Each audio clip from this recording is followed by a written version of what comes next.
அந்த pipe line அங்கே ஒரு இது இருக்கும், ஜென்ரேட்டர் மாதிரி, பழைய ஜென்ரேட்டர், இந்த ஃப்ரிட்ஜு, கடந்து வர ஃப்ரிட்ஜு, வண்டி, இந்த சீனுக்கான இதை வந்து அந்த ஜாகிரஃபியை ரெடி பண்ணோம்.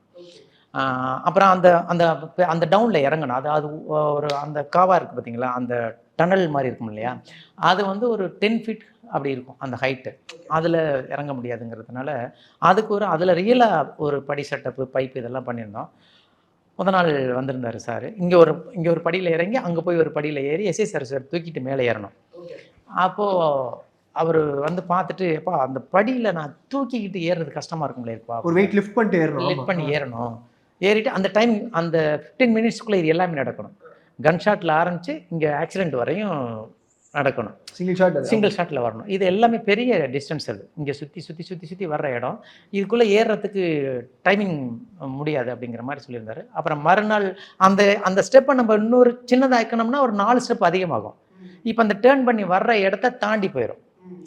ஸோ அந்த அந்த ஜாகிரபிக்குள்ள அந்த மெஷர்மெண்ட்டுக்குள்ள அந்த படி அவர் ஏறுற மாரி பண்ணணுங்கிறதுக்காக ஒரு படியை டபுளா கட் பண்ணி மேலே கீழே வச்சு பண்ணியிருந்தேன்.